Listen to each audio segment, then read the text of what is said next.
Welcome to Mid-Century Living, your weekly nostalgia podcast about the best of technology and culture from the mid-20th century.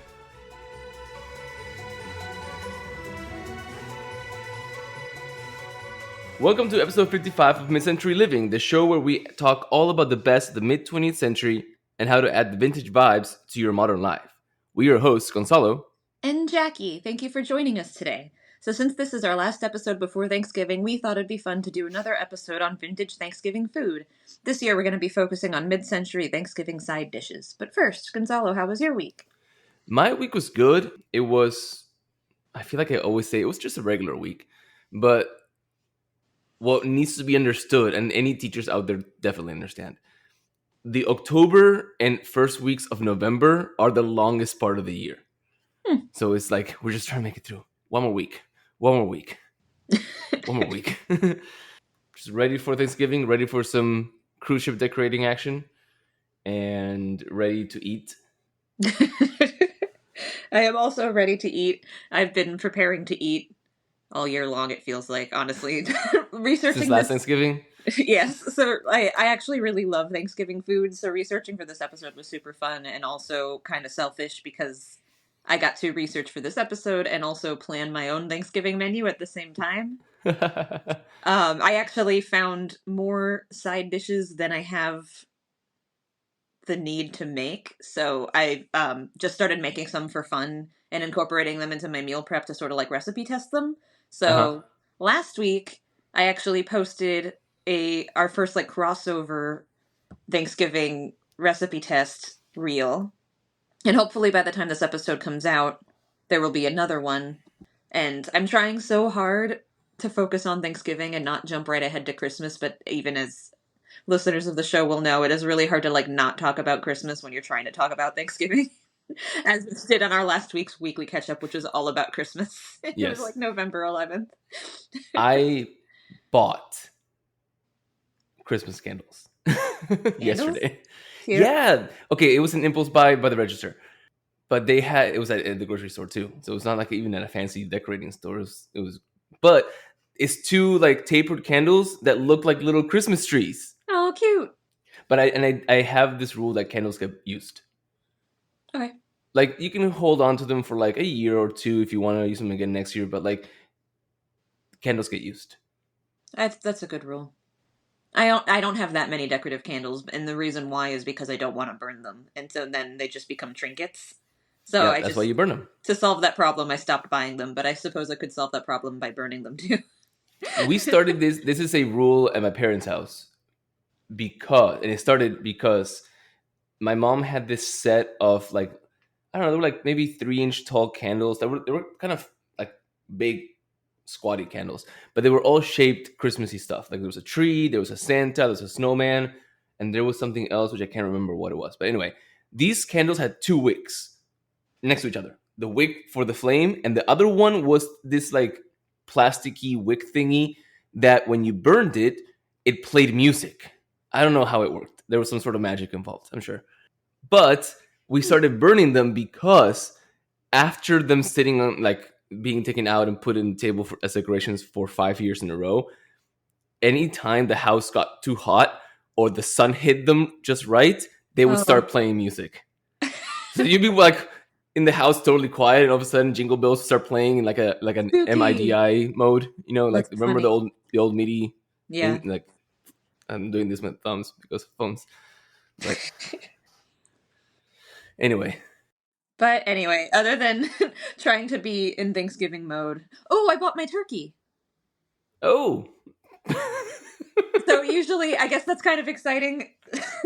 I guess by the time this episode comes out, hopefully everyone has bought their turkeys already. But Trader Joe's this year came out with a half turkey, which is perfect because I usually just make Thanksgiving for like 2 or 3 people tops, which means I usually just make like a turkey breast.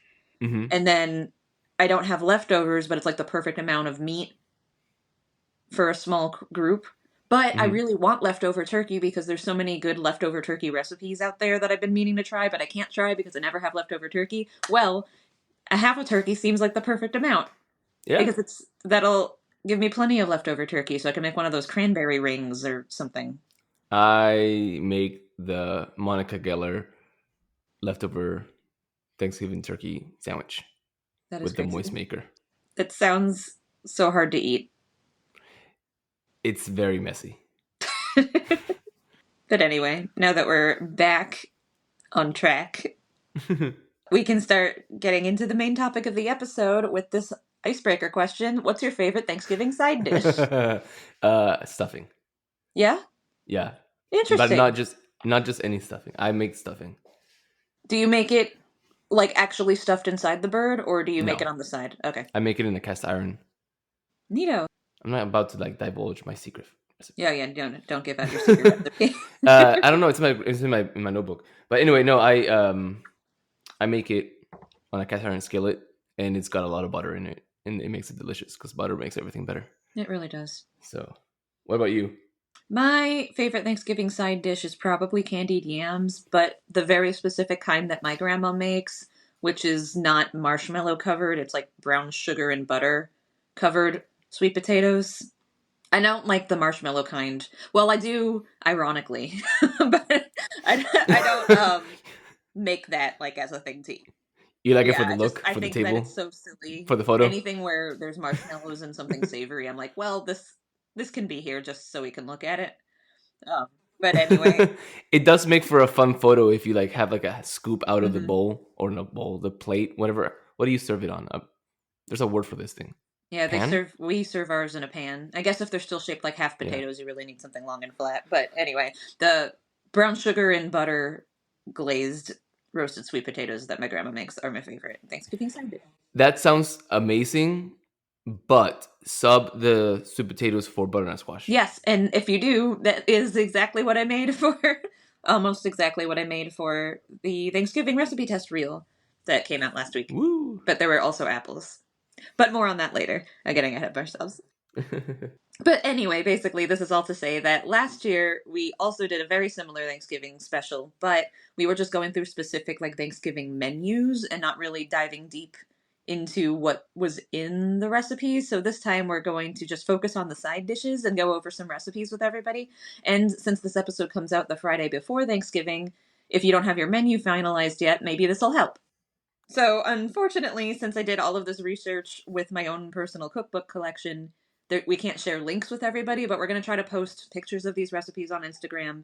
And if now they'll let us do a 20 image carousel now, so I should probably be able to fit them all in. But if I do miss anything that you heard in this episode that you want specifically, feel free to DM us and we'll send it to you. Awesome.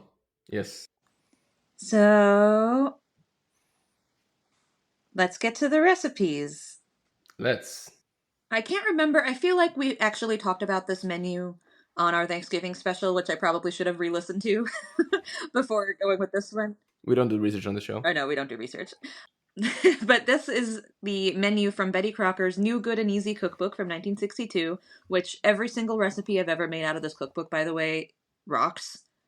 She has not let me down yet. Is this where the hash that I had for breakfast came from? Okay, cool. Yeah, it was. I can confirm, listeners. Can confirm recipes are good.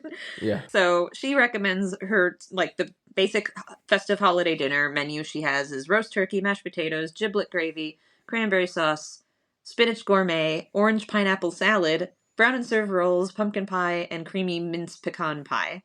And I'm not going to tell you how to make mashed potatoes and cranberry sauce because that is the same since Ever.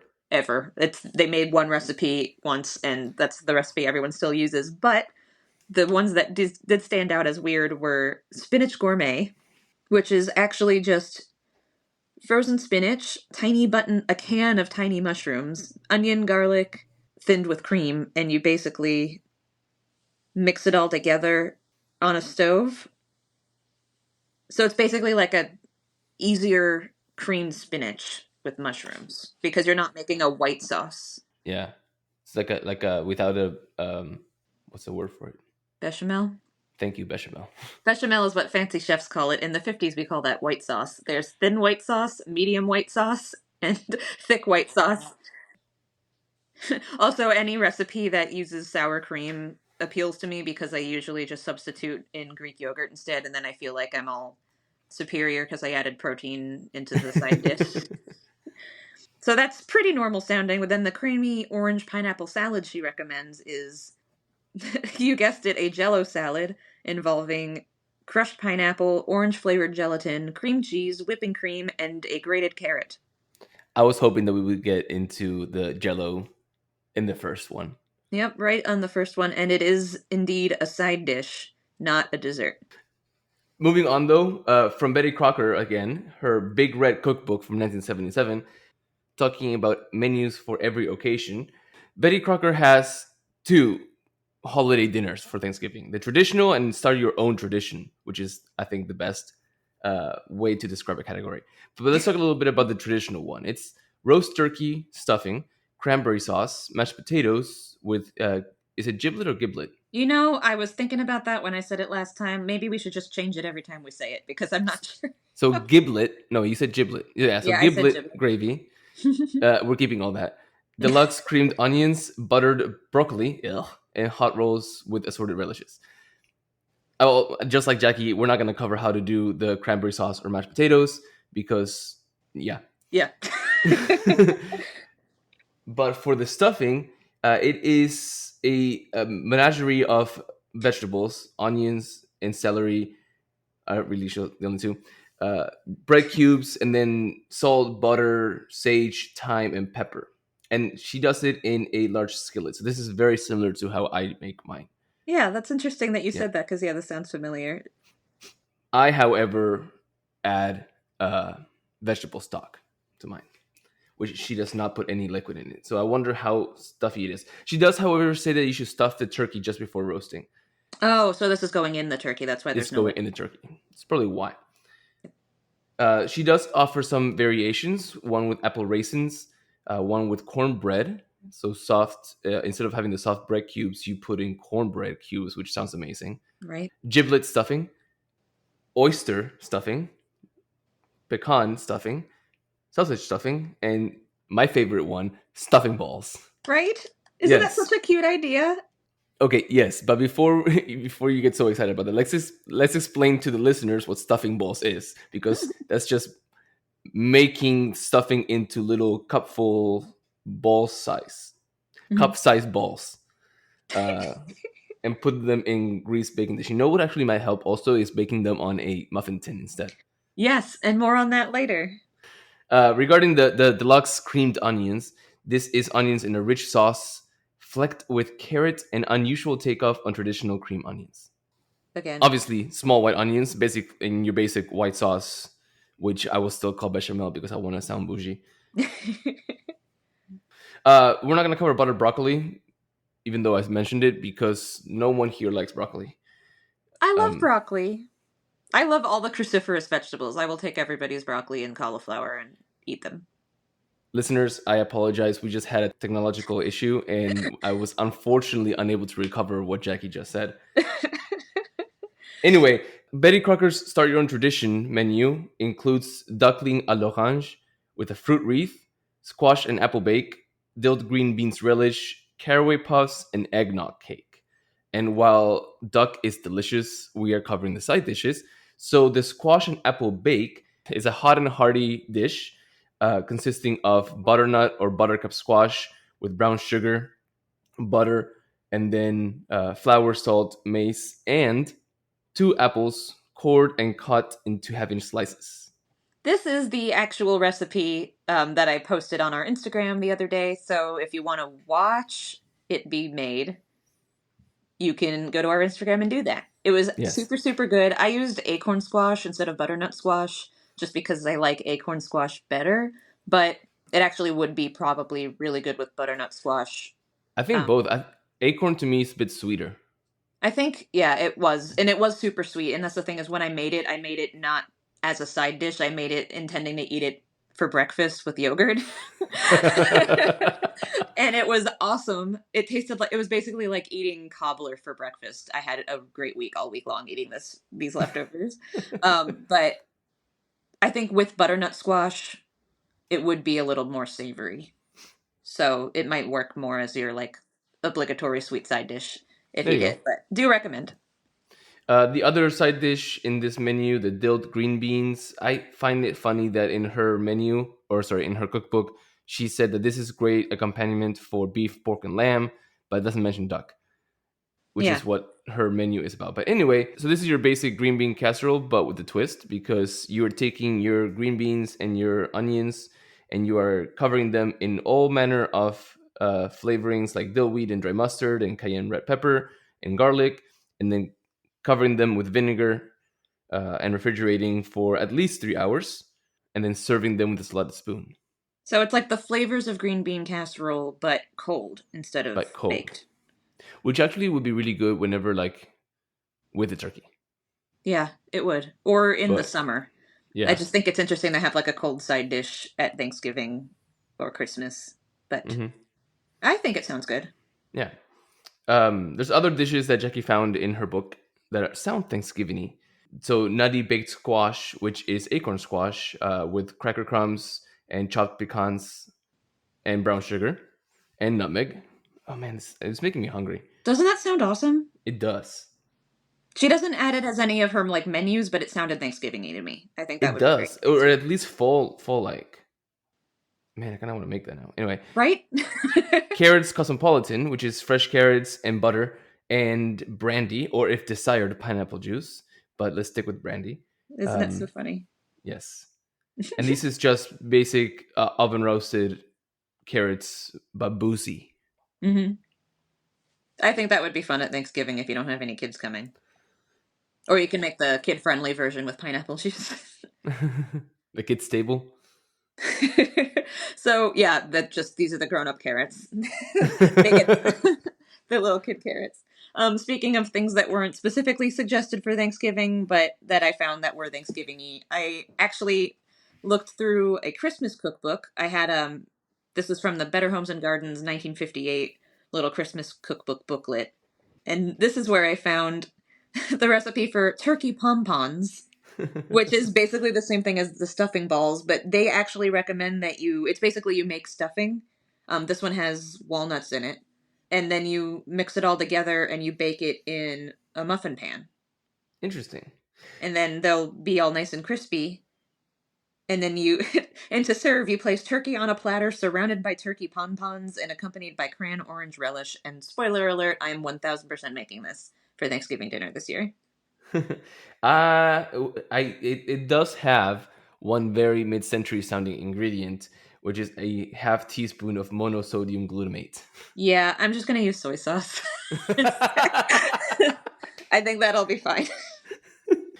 We also have some side dishes from another Better Home and Gardens holiday cookbook from 1959, which we actually mentioned their holiday menu on our last Thanksgiving episode. But now we can dig a little bit deeper on the recipes that we just kind of like glazed over. So, for example, the cranberry ring, which is another Jello inspired side dish. Yay. Yes, this one includes a strawberry flavored gelatin, and then also frozen cranberry relish and crushed pineapple, and then more gelatin because we also add lemon flavored jello and tiny marshmallows and cream cheese and mayonnaise and heavy cream. And this is mid century on a platter. And it's actually got two layers. So the cranberries go in the strawberry jello. So the second layer is the pineapple, marshmallows, cream cheese, mayonnaise, and heavy cream. And then you pour that on top after the first layer sets, and then you invert it and unmold it, and then it ends up with that like really deluxe lemon layer, pineapple chunks on the bottom, and then like a dainty little cranberry ring on the top. And they recommend serving it with lettuce stuffed Yes, I was gonna say I love the pictures in these books and how they always put jello on top of a bed of lettuce. always. But I think I would make this as a dare.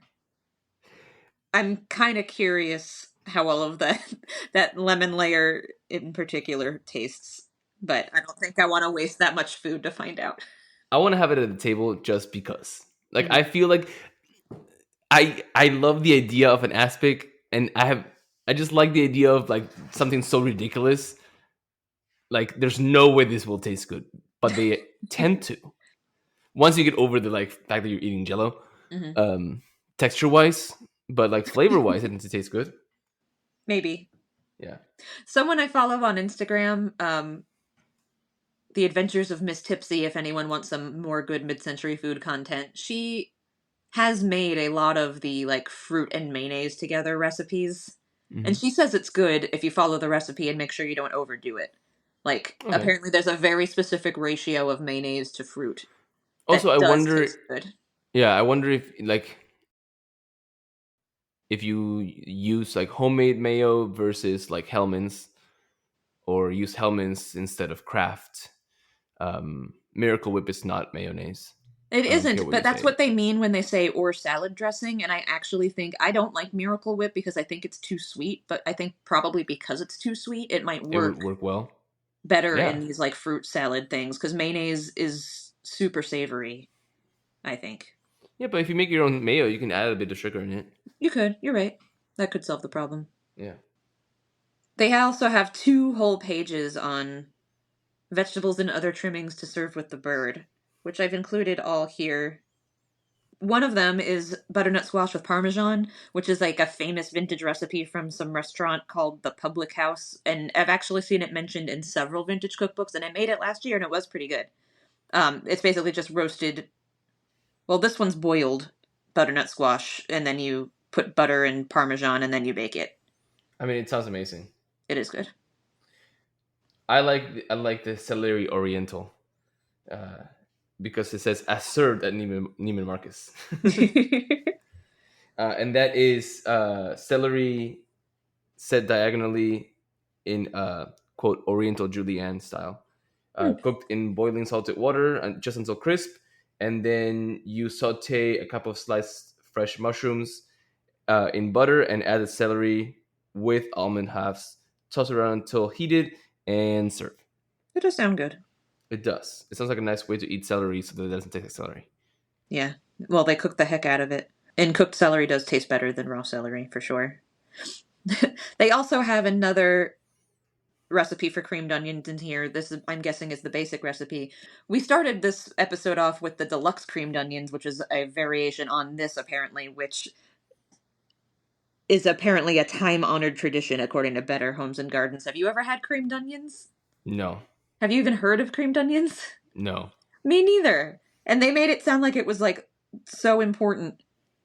I mean, it's possible that in the mid-century it was, but also it's got shredded processed American cheese, so I'm already not into it. They have a little footnote next to the picture that says, to lots of folks, it's just not Thanksgiving unless this specialty is served. And I've never heard of it before in my life. But that means I need to make it, because I need to know. I Yeah, like onions. I I like do like cheese. onions. I like, yeah, but that's just not cheese, Jackie. I don't judge. Well, do you think, would you eat it with cheddar? I bet I could sub cheddar in there. Yeah. It doesn't have to be American cheese.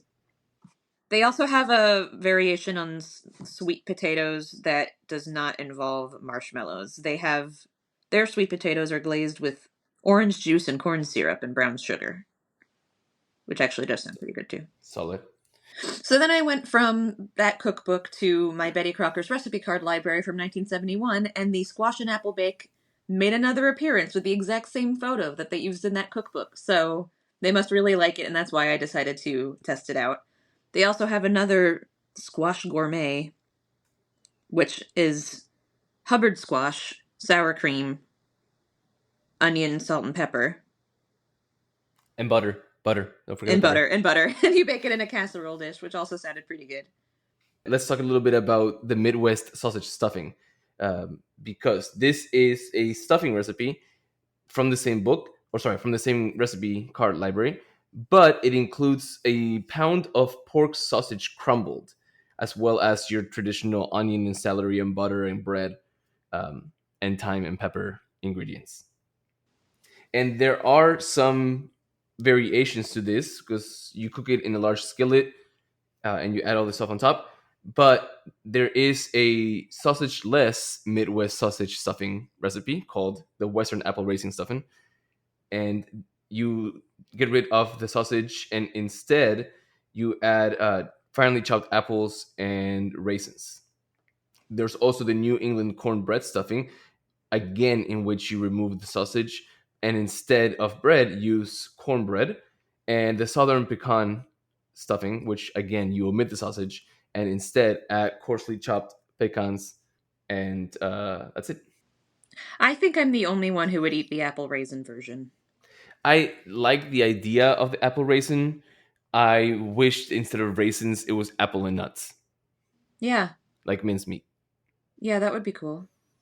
Anyway, so that was all the best side dishes for Thanksgiving that I found in my cookbook library, but I wanted to end with a recipe idea for the leftovers because, like I mentioned in our weekly catch up, I think that they're like leftover turkey recipes are almost as exciting as what to eat during the turkey dinner recipes. And this one has been on my list for a while, but since I never have leftover turkey, I've never been able to make it. This is turkey and stuffing shells. So basically, you take your leftover stuffing and you make little stuffing shells by sticking them in individual casseroles, and then with your leftover turkey, you basically like make chicken pot pie filling out of it, sort of. So it's like a white Mm, sauce with peas and onions and pimento, and then you put that in your little stuffing shells and you sprinkle breadcrumbs on it, and then you bake it. that sounds pretty good. I want it, but I never have leftover turkey, so I think this year's going to be the year. One other thing before, or while we're still on the recipes, is you may have heard in passing us mentioning some desserts. The desserts were very distracting. It was really, really hard not to talk about the desserts when going through these menus. You may have heard something like eggnog cake mentioned at one point. So I think maybe next year we'll just focus on the mid-century desserts. And that means we have a whole year to practice and eat these, so we have experience Yes, so when we'll we're know talking what we're about talking about. We can talk with authority. them. I make a delicious leftover cranberry sauce pie. Ooh, fun! That's a great So, idea. yeah. But anyway, so that was our recipes, and there's no connection to today's segment this week because the connection today is that you can make any of these recipes right now. So go ahead and connect them to today There by you making go. these recipes. This is your homework. So, Gonzalo, what was your favorite recipe we talked about today? I want to eat the cranberry ring. Which one? The first one or The one we the went into wackier detail that one? has got the two layers, one with the Mhm. cranberry and strawberry gelatin, and the other one with lemon and pineapple. And let me rephrase: when I said that I want to eat it, I meant I just want to see it and make it. I don't necessarily want to actually eat it, but it just looks so amazingly mid-century that I feel like it should be a requirement to have it at the table. You know, maybe it's time you make a recipe test video and you can try making that one at home. You have to rope off, though, from experience, if you're making a molded jello salad like that, you basically have to, that's your whole weekend. Because you have to wait for it to set. So you have to make it the day before you want to serve it, basically. But you should do it. Are you going to do it? He's doing evil hands. I am doing evil hands. I was just thinking about what I got the next weekend in my head. Stay tuned, everyone. If it doesn't happen during the weekend, maybe it happens during the week of Thanksgiving. My favorite recipe, I think, that I haven't tried yet are I'm just really intrigued by creamed onions. Like the fact that Better Homes and Gardens made it sound like it was so important and we've never heard of it, it makes me really, really curious. So I think Yeah.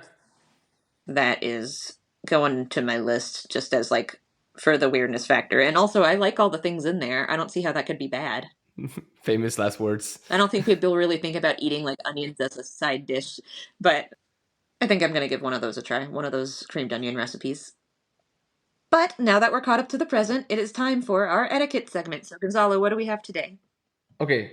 So today's etiquette segment is themed with Thanksgiving because in the 1950s, kids at the Thanksgiving table were expected to be on their best behavior. So today's etiquette comes from a 1950s video distributed by Instructional Films Incorporated of 330 West 42nd Street, New York City, and it's titled Dining Together. Cute. So this video has a somewhat creepy sounding narrator who speaks over silent video of children during various stages of Thanksgiving dinner, but it has a very soothing piano music in the background. And it starts with pre-dinner stuff. So it starts with helping make ready a celebration. So the narrator goes, helping make ready a celebration is part of the fun. And it has a video of mom instructing children how to clean silver candlesticks. Or not candlesticks, candlestick holders. And then there's a really cool shot of the kid taking the candlesticks to the table, and there is a centerpiece that is basically just fruits on the table, but it's got a very 1950s embroidered, lacy tablecloth that reminds me of my grandma. Aw. But he says Thanksgiving is a day for the best of everything. So the video shows the kids setting the table using the expensive china. So Thanksgiving, basically, they're saying don't use paper plates, don't use disposable cutlery. It's time for the best. You want to show off a little bit. Yeah. The pilgrims had, quote, just plain tables on which to share their meal, but now it's appropriate to dress up the table with your best and share it with good friends. Now, the narrator isn't as sassy as our usual Amy Vanderbilt, but when he talks, a little bit of sass comes through. He says, good manners keep people happy, and good table manners makes eating together a happy time. So the napkin should be unfolded and placed on your lap before dinner starts. If the first course is soup, you scoop the contents away from you in the bowl, never smack or slurp, and also your napkin never goes on your shirt collar. When using a fork, hold on the right hand and take small bites. Butter the bread on your bread plate, and again, take small bites so you never talk with your mouth full. Lips should be tightly sealed while you are chewing. And when done, the fork and knife go on the right of your plate together. You should offer, and again, he's speaking to children. So he says, you should offer help to clear the table or happily oblige if mother or father ask you for your help. And finishes off this section with saying, quote, good table manners keep our meal happy. Regarding the turkey, the narrator goes, mother knows how to cook it and father knows how to carve it. But you can sit up and watch it being carved. That's cute. So, yeah. So, Jackie, what do you think of these tips for kids? I think they're great. It's a good way to just kind of explain to them why we're being fancy, too. Mm-hmm. This kind of makes it, I think, like, explaining the ceremony of it all helps. And I like that it's just like, if everybody's happy, the meal will be happy. Is good advice. So we'll have to link the video to the show notes for sure. Mm-hmm. Anyway, I like all of it. I say we approve. Okay, I say we approve too. So here's the mid-century stamp of approval. And with that, it looks like we have landed the plane. Thank you all for listening today. If you've enjoyed today's episode, please subscribe to the show and tell a friend. You can also follow us on YouTube and Instagram at MCL Podcast. Instagram is the best place to send us feedback and episode suggestions, so send us a DM anytime. You can also contact us through our new Send Us a Text Message feature in the show notes. And if you do, we'll read it on our next episode. Yep, so send us some fan mail. Thanks for listening, guys. We'll talk to you again next week. Bye. Thank you for listening to Mid-Century Living. Please subscribe, tell your friends, and leave a review. We are available on Apple Podcasts, Spotify, or wherever you listen to podcasts. You can also follow us on Instagram at MCL Podcast. See you next Friday.